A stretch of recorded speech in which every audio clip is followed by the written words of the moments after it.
Hello साथियों, भड़ास for Bollywood में आप सभी का स्वागत है। भड़ास फॉर बॉलीवुड में आज बात करेंगे वहीदा रहमान और कमलजीत की प्रेम कहानी की। बॉलीवुड की सबसे सादगी भरी और सफल प्रेम कहानियों में गिनी जाती है। कैसे शुरू हुई इनकी प्रेम कहानी, चलिए आपको बताते हैं।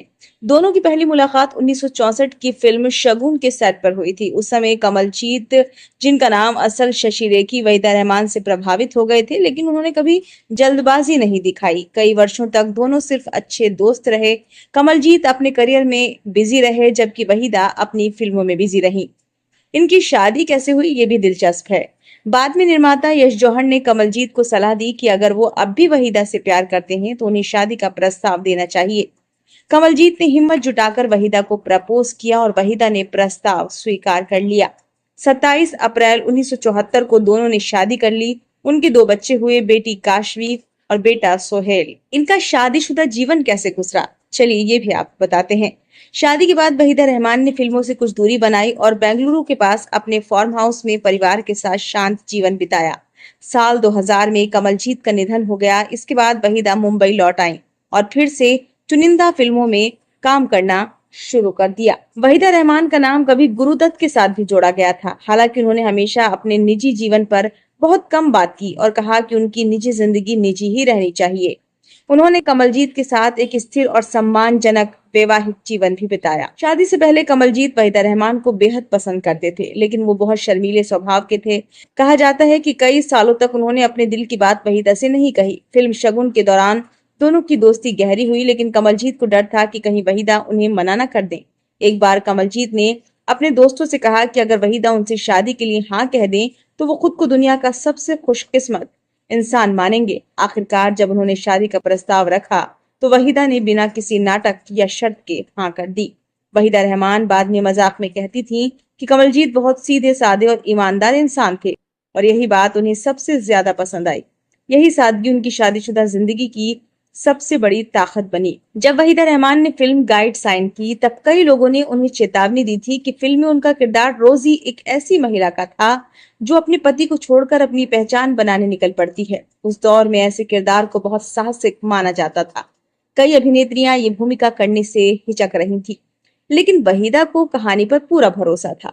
उन्होंने जोखिम उठाया और फिल्म में काम किया। फिल्म रिलीज होने के बाद न सिर्फ ये बड़ी हिट साबित हुई, बल्कि रोजी का किरदार हिंदी सिनेमा के सबसे यादगार महिला किरदारों में गिना जाने लगा।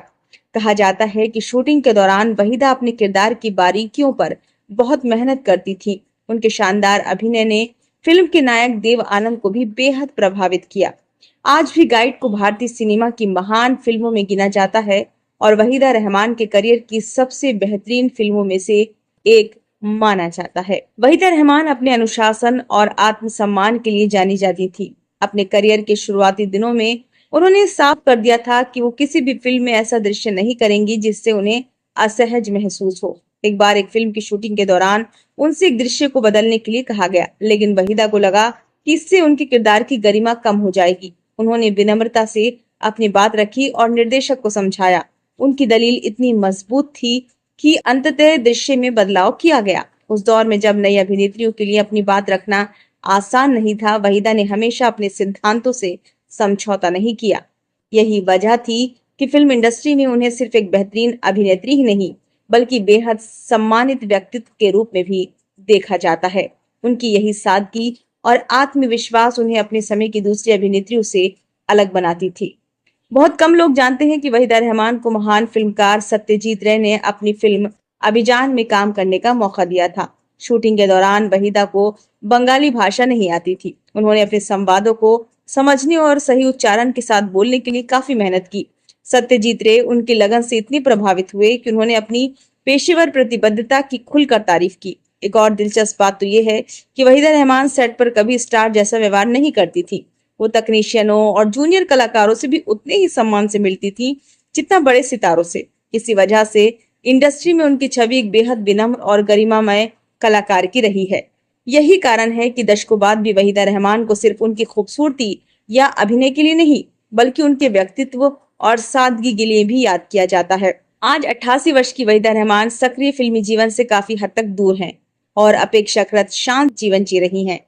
वो समय समय पर फिल्म समारोह, पुरस्कार समारोह और विशेष कार्यक्रमों में दिखाई दे जाती हैं। प्रकृति, फोटोग्राफी और यात्रा में उनकी विशेष रुचि रही है। उन्होंने कई इंटरव्यूज में बताया है कि उन्हें वन्य जीव और प्रकृति की तस्वीरें खींचना बेहद पसंद है।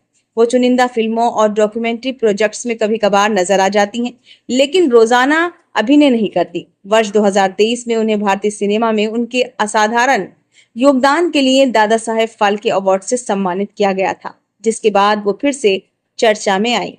आज भी वहीदा रहमान को हिंदी सिनेमा की सबसे सम्मानित और प्रतिष्ठित अभिनेत्रियों में गिना जाता है।